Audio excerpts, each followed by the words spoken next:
자, 저는 오늘 고난 중에 우리 자세가 어떻게 될 것인가를 생각하는 그런 시간을 갖도록 하겠습니다.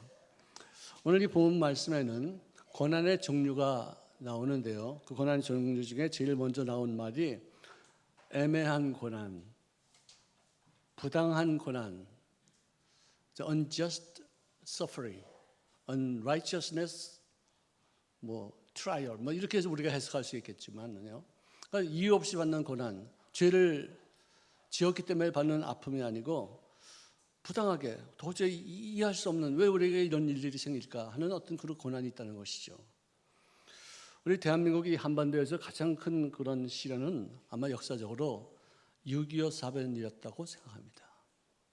그 사건을 통해서 남한에서만 300만 이상이 죽었고 수천만이 부상당했고 전 세계 16개국이 와서 엄청나게 많은 인명의 손실을 보았습니다. 북한에서의 어떤 통계는 제가 정확히 잘 모르지만 어쨌든 남북한이 합쳐서 굉장히 많은 사람들이 죽었어요.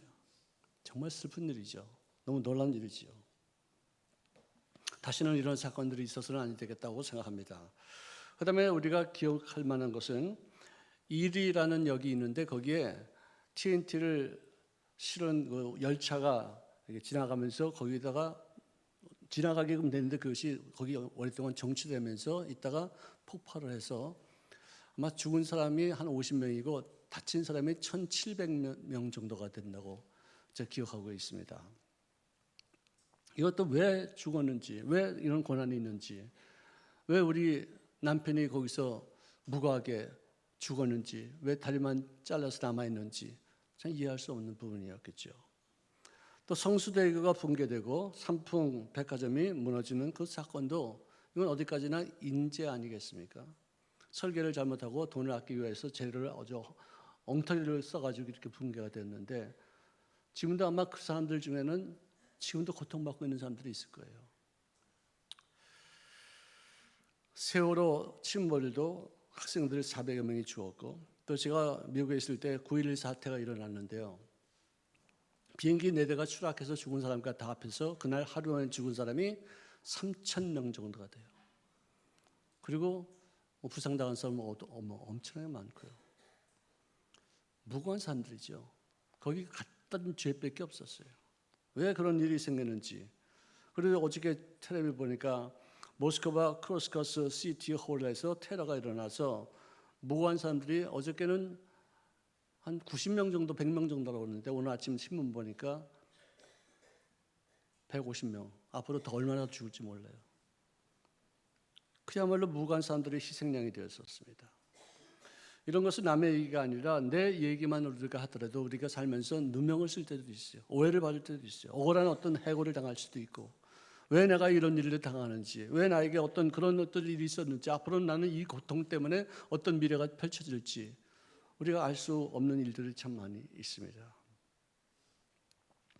이럴 때 다른 사람들은 몰라도 예수 믿는 사람들의 삶의 태도는 어떻게 될 것이냐, 신앙인들의 어떤 믿음은 어떻게 가져야 될 것이냐, 왜 나에게 이런 괴로움이 다가오는 것인가 묻지 말고 누가 나에게 이런 돌을 던지는 것인가, 왜 하나님이 나에게 이런 고통을 허락하셨는가, 왜 나에게 도저히 난 납득할 수 없는 이런 억울한 일들이 왜 나에게 체험될 수 있는 것인가 라고 하지 말고 여기에도 참새 한 마리도 하나님의 허락이 없으면 땅에 떨어지는 법이 없다고 했는데 나를 사랑하시고 나를 존귀 여기신 바 되어서 나를 구원하기 위해서 하나님이 인간의 몸으로 오셔서 내가 받을 심판을 대신 받아 십자가에서 못 박혀 죽이기까지 나를 사랑하셨는데도 불구하고 왜 나에게 이런 일이 일어나는 것인가를 깨닫고서 여기에도 하나님의 뜻이 있으며 바로 이 고난 중에도 하나님의 지혜가 있을 것이며 이 괴로움 속에도 하나님이 나를 사랑하심의 어떤 표적이 있을 것이다.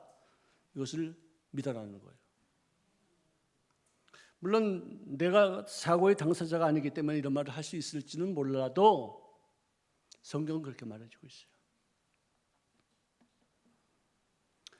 우리가 사건이 일어났다면은 그것으로 내가 엄청난 그런 상해를 받았다면은 그 사건 전으로 돌이킬 수는 없습니다. 절대로 없었던 것으로 이렇게 할 수는 없습니다. 하지만 사건이 발생한 그 시점부터 다시 내가 시작해서 하나님의 은혜로, 하나님의 능력으로, 하나님의 은총으로 인하여 그 끝을 선하게 만들 수는 있다 이것이죠. 그래서 성경은 말씀하기를 부당하게 고난을 받아도 하나님을 생각함으로 슬픔을 참으면 이는 아름다운 것이다. 여기서 아름답다는 말을 헬라어로는 카이레스라는 말을 쓰는데 이것은 뭐냐? 은혜스럽다 이 뜻이에요. 은혜롭다. 우리를 진짜 고난 당할 때 그 아픔은 이루 말할 수 없죠. 왜 내가 이런 일을 당하지만 그런 퀘스천에 안 나올 수가 없어요. 하나님, 내가 뭐길래 이렇게 이런 고난을 주십니까?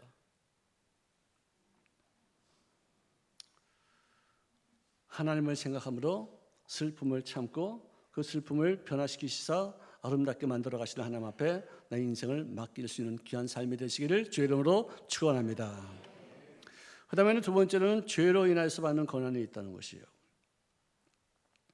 세상에 불변의 법칙 중 하나가 뭐냐? 사람이 무엇으로 심든지 그대로 거두리라. 콩 심은 데 콩나고 팥 심은 데 팥나지 콩 심은 데 팥나지 않습니다. 절대로 안 그렇습니다. 오늘 내가 심었으면 내일 거두게 될 것이고 어저께 내가 심었으면 오늘 내가 거두게 되는 것이에요. 부모가 심기도 하고 자식들이 거둘 수도 있습니다.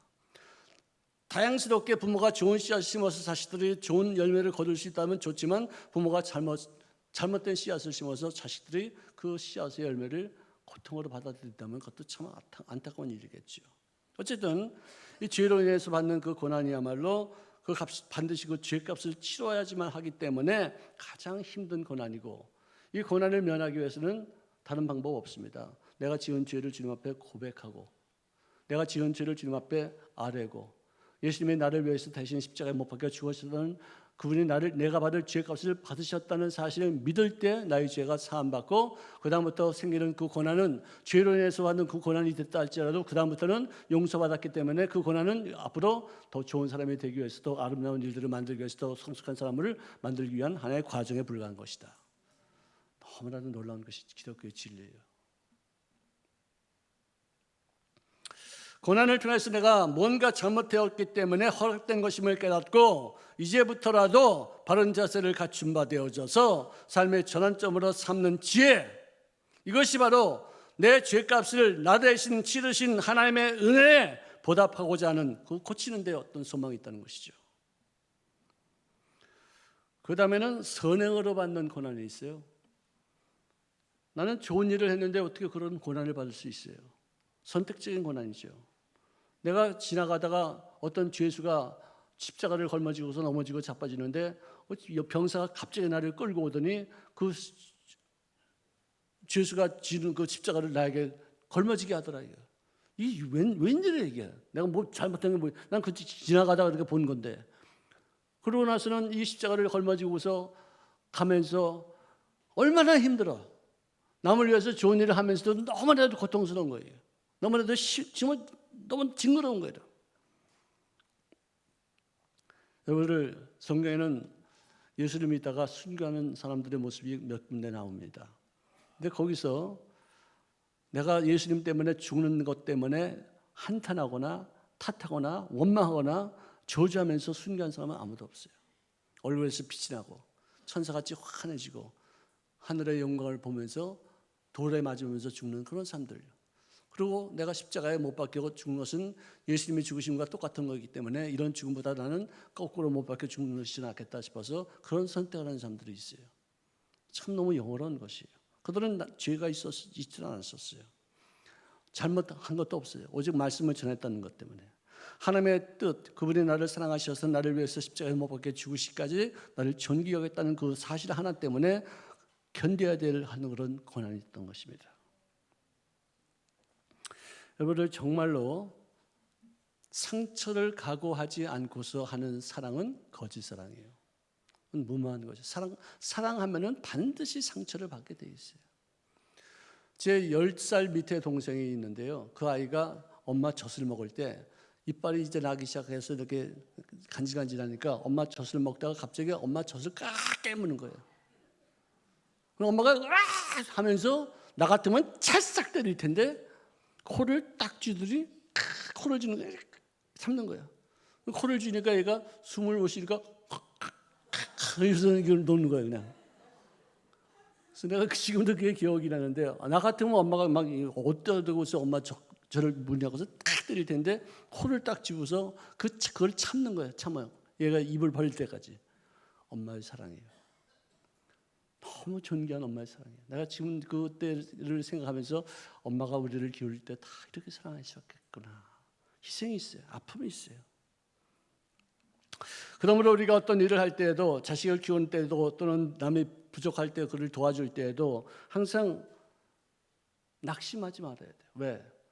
나쁜 일을 하면서 낙심하는 경우는 별로 없는데요, 좋은 일 하다가 낙심하고 실망하는 경우가 참 많이 있어요. 그래서 성경 말씀하기를 좋은 씨앗을 심다가 상처받은 일, 억울한 일, 괴로운 일이 있어도 낙심하지 말라. 우리는 기회 있는 대로 모든 사람들에게 착한 일을 하되 특별히 믿음의 가정들에게 할지니라. 내가 좋은 일 하다가 상처를 받으면 자포자기 합니다. 탐식합니다. 은둔합니다. 직구합니다. 난 밖에 나가기도 싫어합니다. 포기합니다. 그렇게 하지 말라는 거예요. 선한 일을 하다가, 좋은 일을 하다가, 남을 돕다가 상처받고 배신당하고 등에 칼을 꽂힘 당하고 손해를 보았다 할지라도 낙심하지 말라요. 하나님이 갚아주실 줄로 믿습니다. 참 이거는 저도 많이 경험해 본 얘기입니다. 자,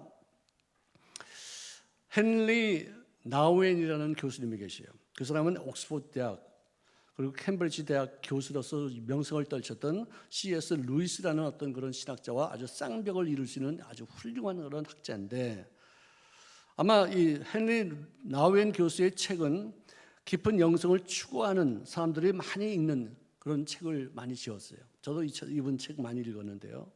근데 그분이 세계적인 유명한 어떤 그런 영성이 있었음에도 불구하고 1986년에도 8월 달에 자기가 교수로 임직하고 있는 세계 최고의 성악탑되는 하버드 대학에서 사직을 합니다.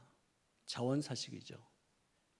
그래서는 캐나다에 있는 토론토 교회에 있는 웨이블렛이라는 장애인들이 모여있는 그런 공동체, 말이 공동체지 수용소라 말할 수 있는 그런 아주 열악한 곳인데, 거기에 자기가 채플린으로 자원을 해서 거기서 일하기 시작해요.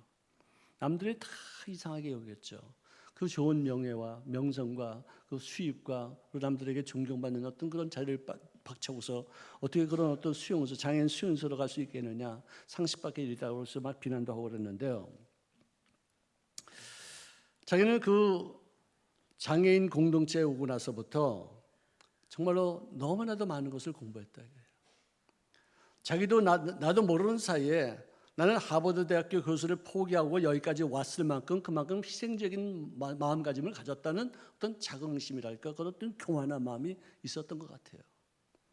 그는 나중에 글 속에서 한 말이, 나는 허영과 욕망과 인정받는 삶을 찾아서 먼 나라까지 갔다 돌아왔던 탕자였는지도 모른다.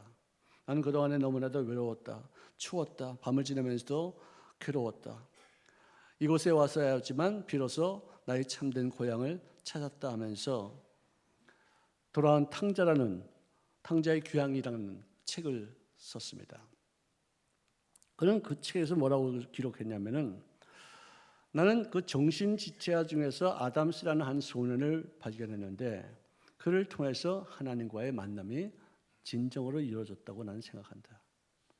그는 지체부자이죠. 정신부자이자니까 사람들에게 외면당하고 사람 취급도 당하지 않냐고, 또 바보 같은 짓을 하기 때문에 어리석게 사람들에게 취급받았는데 그에게는 순결함이 있었고 아주 그 영혼은 투명한 어떤 그런 아름다움이 있었다.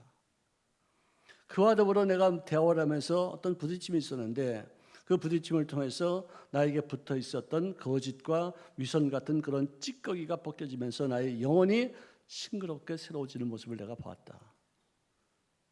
그래서 그 아이가 무슨 질문을 했냐면은, 아저씨는 누구세요? 물었대. 나 교수야. 교수가 뭐예요? 교수 몰라? 대학에서 강의하는 사람? 학생들 앞에서 학교 강의도 하고 시험도 치르게 하고 학생들을 정말 훌륭한 사람 만드는 그런 유명 사람들이 교수야. 나는 또 그리고 하버드 대학교에서 내가 교수를 했었어. 그러니까 하버드가 뭐예요? 야, 하버드 몰라? 세계적으로 유명한 대학교. 거기서 아무나 교수하는 것도 아니고 거기 학교 들어가기도 힘든 것이고 정말 나는 그것을 다 포기하고서 너희들 같은 사람들하고 이렇게 지내기 위해서 이렇게 왔어. 그러니까 우리가 어떤 사람들이라서요? 근데 거기서 충격을 받았다는 거예요. 남들 같으면 하버드 대학에서 오셨어요? 훌륭하신 분이시군요. 어떻게 그걸 다 포기하고 어떻게 이렇게 누추한 곳에 와서까지 이렇게 사역을 하십니까? 훌륭하십니다라고 말을 했을 텐데 이 사람은 그걸 전혀 모르는 거예요.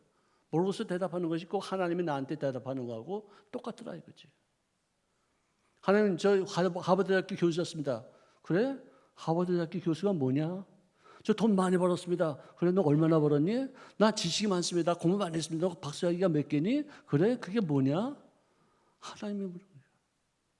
우리가 돈이 얼마나 있으면 남들에게 명예가 얼마나 있으면 그것이 하나님 앞에 무슨 어떤 자랑거리가 뭐가 되겠어요? 하나님 앞에 내세울 게 뭐가 있어요? 내가 공부를 많이 해서 박사학위가 10개 있다면 하나님이 그래 10개? 100개면 뭐냐? 참 웃기지도 않네. 굉장히 충격받았다.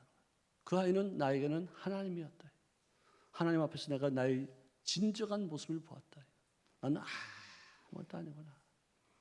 이 아무것도 아닌 이런 존재, 잠시 있다 사라지는 어떤 그런 진짜 아무것도 아닌 그런 존재를 하나님의 천하보다 귀히 여기신 바 되어 예수님을 십자가에 못 박혀 죽게 하시고 그의 희생을 통해서 나를 구원시키시사 천국 백성에 만들어 주신 것, 천국 백성으로 만들어 주신 것, 그거 외에는 나의 인생은 가치 있는 것이 아무것도 없다. 그리고 내가 하나님을 만나서 구원받아 영생을 얻은 것과 같이 지금도 헤매는 인생들, 세상에서 하나님을 만나지 못한 인생들을 향해서 그에게 말씀을 전하고 그를 구원시킨 바 되어서 하나님 앞에 천국 백성으로 만드는 그거 외에는 가치 있는 것이 아무것도 없다는 사실을 깨달았어요. 그래서 그는 깊이 있는 책들을 많이 썼어요. 우리 자랑거리 내세울 만한 것 교만투성이죠. 우리가 알면 얼마나 알겠습니까? 우리가 제일 큰 지식이 뭔지 아세요? 나는 아무것도 모른다는 지식을 아는 것, 그것이 제일 큰 지식이에요. 제일 무식한 게 뭔지 아세요? 나는 모든 것을 다 안다고 말하는 그런 교만함이 제일 무식한 거예요. 오늘 이 성경 말씀, 본문 말씀에는 세상에는 고난을 겪지 않은 사람은 아무도 없다. 그거예요. 모두가 다 고난 겪지 않는 사람은 없다. 이거예요. 고난을 어떻게 액땜하느냐, 고난을 어떻게 하면 내가 면할 수 있느냐, 그런 얘기를 성경은 기록하지 않다 이거예요. 고난은 현실적으로 있어. 고난을 네가 어떻게 대처할 것이냐, 그 고난을 네가 어떻게 통과할 것이냐, 피하지 말고 대면해서 이 고난을 어떻게 사용할 것이냐, 이것이 관건이지 고난을 피하는 길을 가르쳐주는 것이 기독교가 아니라는 것이에요. 우리는 어떤 종류의 고난을 겪느냐가 이것이 중요한 것이 아니라 나는 그 고난에 대해서 어떤 자세를 취하고 있느냐, 특별히 예수 믿는 사람들은 어떤 그런 마음으로 그 고난을 겪어야 되느냐, 이 자체가 중요한 것이다. 첫째로 고난은요 하나님의 선물이라고 여겨져야 돼요. 크리스천들의 어떤 마음가짐이 그것입니다. 하나님이 왜 나에게 이런 고난을 주셨는가? 나를 그렇게 사랑한다면서 나를 갖다 이렇게까지 내버릴 수가 있겠는가? 하나님이 나를 사랑하신다면 나를 이렇게 이 고난을 피할 수 있게끔 하지 않는데 왜 이렇게 고통을 맞게 만드느냐? 그렇게 하지 말라 이거죠. 로마서 8장 32절을 보니까 자기 아들을 아끼지 아니하시고 우리 모든 사람을 위하여 내어주시니가 어찌 그 아들과 함께 모든 것을 우리에게 주시지 아니하겠느냐. 아들을 아끼지 아니하시고 그의 생명을 들여서 나를 구원하신 하나님이 나에게 필요하면 돈도 주실 것이고 명예도 주실 것이고 나의 건강도 주실 것이고 사람들에게 인기도 주실 것이고 좋은 집도 주실 것이고 차도 주실 것인데 그 중에 하나가 뭐냐? 고난이라는 것이에요. 고난도 주신다는 것이에요. 고난은 하나님이 주시는 선물이에요. 왜? 고난 때문에 망하는 사람도 있지만 고난 때문에 잘 되는 사람들이 훨씬 더 많기 때문에. 아멘. 저도 분명한 것을 내가 말씀드리자면은 나의 모습은 고난으로 인해서 만들어진 것이라고 말할 수 있어요. 누가 칭찬해서 나를 이렇게 만드는 사람 아니에요. 누가 나에게 돈 줘서 나에게 가르쳐서 아니야. 고난 때문에, 슬픔 때문에, 억울한 일 때문에, 진짜 짓밟힘 때문에 도저히 헤쳐나가지 못할 그런 상황 속에서 내가 몸부림치면서 하나님의 도우심을 얻는 어떤 그런 상황으로 인해서 하루하루 그것이 쌓여서 오늘 나의 모습을 만든 것이지 좋아서 잘 돼서 형통해서 내가 좋아지는 것이 아무것도 없다고 생각할 수밖에 없습니다.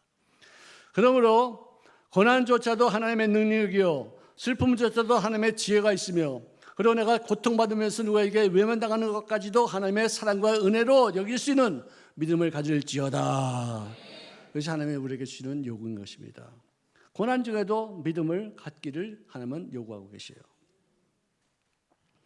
이제 너희가 여러 가지 시련으로 말미암아 잠깐 동안 근심할 수 있으나 그러나 오히려 더욱 크게 기뻐하는 이유는 뭐냐? 믿음의 결국은 곧 뭐냐? 영혼의 구원을 받음이니라 하고 말씀하셨어요. 고난 때문에 우리는 성장합니다. 고난 당한 것이 내게 유익이다. 고난 당하기 전에는 내가 그렇게 행하였지만 이제는 주의 윤례를 지키게 되었나이다. 너무나도 아름다운 일이에요. 여러분, 제가 우리 교인들한테 매일같이 한 10번은 내가 이 문제를 시험 쳤어요. 근데 모르는 분이 딱 한 분 계시는 것 같아서 내가 다시 한번 치는 거예요. 엄마 뱃속에는 아기 피가 엄마 피하고 섞일까요? 안 섞일까요? 다 알잖아요. 다 알잖아요. 엄마 피는 A형인데 아기 피는 B형이 되죠. 이제 안 섞이는 거예요. 근데 양분은 섞이죠. 산소도 섞이죠. 근데 희한하게 거기서 피는 안 섞여요.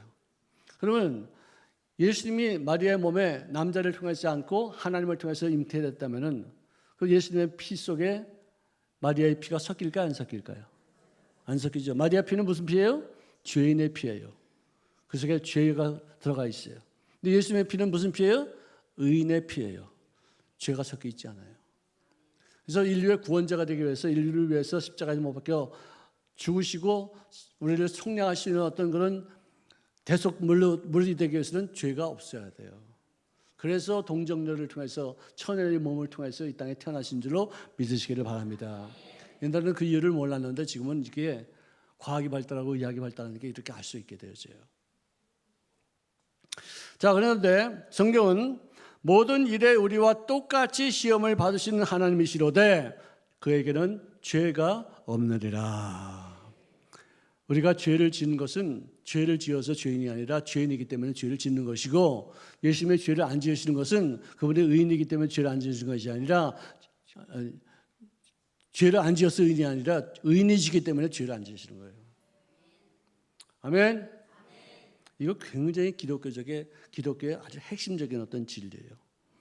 자, 그런데 그는 죄가 없으심에도 불구하고 그 어려운 고난과 역경을 당하실 때 그 입에 거짓도 없었고 변명도 없었고 욕을 당하실 때 맞대어 욕하지도 아니하셨다. 고난 중에 단 한마디 변명도 하지 않으셨어요. 두고 보자, 내가 심판 때 내가 나를 십자가에 못 박은 놈들 다 지옥으로 보내겠다. 안 하셨어요. 그분이 십자가에서 못 박혀 죽으신 다음에 귀신으로 나타나가지고 빌라도의 집에 가서 알랄랄랄 그러고 자기가 못 박는 그 로마 병정들에게 가서 목을 조르고 가위 누르고 안 그러셨어요. 근처에 가지도 아니하고 자기를 배신하고 도망간 제자들한테 쫓아가셔서 그들에게 내가 부활했으니까 너희들도 다시 나와 더불어 서로 용서하고 용서받고 사명을 받은 바 되어 새로운 일을 감당할지어다. 그래서 복을 주셨어요. 할렐루야. 여러분들 CEO가 되는 길이라는 책이 있어요. 근데 거기 그 책의 내용을 보면은 50여 명의 CEO들을 연구했어요. 그러니까 정말 사회적으로 굉장히 높은 위치에 있는 사람들이겠죠. 근데 그 사람들에게 공통점이 하나가 있는데 뭐냐? 살면서 인간관계를 통해서나 어떤 사건들을 통해서 상처받고 아파하고 미워할 수 있는 것들이 있을 거 아니에요. 억울한 일들이 있을 거 아니에요. 복수심도 있을 거 아니에요. 근데 그분들에게는 CEO들에게는 복수심이 없대요. 원망하는 마음이 없대요. 누구 탓하지 않는데요. 그저 과거를 생각할 때는 그들은 나쁜 기억을 이렇게 자꾸만 지워버리고 온갖 좋은 추억과 좋은 기억과 좋은 일들만 자꾸만 생각해서 과거의 어떤 잘못된 일들, 힘들었던 일들을 지워나간다는 것이 이 공통점이더래요. 만약에 그 마음속에 미움과 원한과 사무침으로 그리고 복수심으로 가득 차 있으면은 창의력이 있는 아이디어가 생기지 않는데요. 과학적으로 이렇게 증명이 된 거예요. 그러므로 CEO가 돼서 정말 제품을 좋은 것을 만들고 운영을 좋게 이렇게 잘해서 점점 그 사업체를 크게 할 수 있는 어떤 그런 머리가 되는 사람들의 어떤 마음가짐은 늘 쾌활하고 즐겁고 행복하고 칭찬할 줄 알고 격려할 줄 알고 남에게 좋은 말을 해서 그들도 세워 나가는 어떤 그런 모습들의 사람들이라는 것이죠. 여러분들 알아서 하세요. 성공하고 싶으면요 좋은 사람들이 되어서 칭찬하시고 격려해 주시는 데 쓰임 받으시고요. CEO가 되기 싫어하시면은 누구 욕하고 그냥 이를 갈고 그냥 원하면 묻혀가지고 그냥 복수의 칼을 싹싹 갈면은 여러분들은 CEO 안 될 거니까 알아서 하세요. 알아서 하세요. 자, 우리 예수님께서는 어떤 고난을 받으셨느냐? 그는 고난을 당하시되 위협하지 아니하시고 오직 공의로 심판하시는 이에게 자기 자신을 맡겼다. 부탁하셨다. 모든 것을 하나님 앞에 맡겼다. 그리고 십자가도 내가 해야 될 일인 것을 내가 알고 나서 그것을 기쁨으로 지셨다는 것이에요. 그가 겪는 고난의 의미가 무엇인지를 분명히 알고 계셨기 때문에 그 고난을 준 사람들도 미워하지 않았다는 것이죠. 참 이게 크리스찬들의 삶의 자세가 바로 이루어지면 되는 것입니다. 그가 친히 나무에 달려 그 몸으로 우리 죄를 담당하셨으니 이는 우리로 죄에 대하여 죽고 의에 대하여 살게 하려 하심이니라. 십자가에 못 박히는 이유가 뭐냐? 죄에 대해서 내가 십자가에서 못 박혀 주님과 더불어 함께 죽고 의에 대해서는 주님의 부활하심을 통해서 그가 영생의 어떤 확실한 증거를 우리에게 허락하셨으므로 그와 더불어 함께 그가 이루어주시는 의와 더불어 함께 부활의 생명으로 거듭나서 천국 백성이 되어지게 된 저는 귀한 은총을 누릴 수 있기를 주의 이름으로 축원합니다. 주님은 바로 이 사명을 위해서 왔기 때문에 누구를 원망하거나 미워하거나 탓하지 않았다는 것이에요. 자, 배고픈 소년기를 보냈던 한 예술가를 소개하고자 합니다. 그는 10살 때 고아가 되었어요. 부모를 일찍 여했기 때문에 비참하게 청소년기를 보냈습니다. 한 여인을 만나서 결혼했는데 결혼한 지 14년도 채 안 돼서 그 아내가 천국을 먼저 갔어요. 다른 여자를 만나 재혼했는데 그가 평생 낳은 아이들이 20명이었다고 합니다. 근데 그 20명 중에서 10명 이상이 10살도 되기 전에 죽었다는 거예요. 애는 많이 낳는데 그 반타석도 거의 못하고 다 거의 많이 죽었다는 얘기예요. 여러분, 부모가 돌아가시는 것은 그러려니 하는데 자식이 내 앞에서 죽은 건 그건 이루 말할 수 없는 고통이지 되겠죠. 자, 그가 노후에는 또 시력을 상실해서 눈이 잘 보이지도 않았고 또 뇌출혈로 인해서 반신불수가 되어서 불편한 인생을 살았어요. 그런데도 불구하고 그는 숱한 불의 명작을 만들었는데 그의 작품 첫머리에는 항상 그리스도의 이름으로라는 글을 썼고 그 작품의 맨 끝에는 오직 하나님께 영광이라는 그런 글귀를 남겼던 사람이 있었어요. 그 사람이 누굴까요? 요한 세바스찬 바흐 작곡가입니다. 음악의 아버지라고 말하는 바하라는 사람입니다. 그 사람은 그 고난 중에도 하나님의 영광을 보았기 때문에 어떤 역경이 와도 그 역경에 굴하지 않냐고 그를 뚫고 그렇게도 영광이 넘치는 음악을 감당하게 된 줄로 믿습니다. 고난은 우리를 죽이기 위해서 오지 않습니다. 고난은 우리를 성공시키고 성장시키고 그리고 성숙한 모습으로 인격질을 아름답게 만들어 그리스도의 향기가 우리를 통해서 나타날 수 있도록 하기 위한 목적을 갖고 오게 되는 줄로 믿습니다. 꼭 이 말씀을 인식하시고 고난 중에도 감사하고 찬송하고 기뻐하는 여러분들 되시기를 주의 이름으로 축원합니다.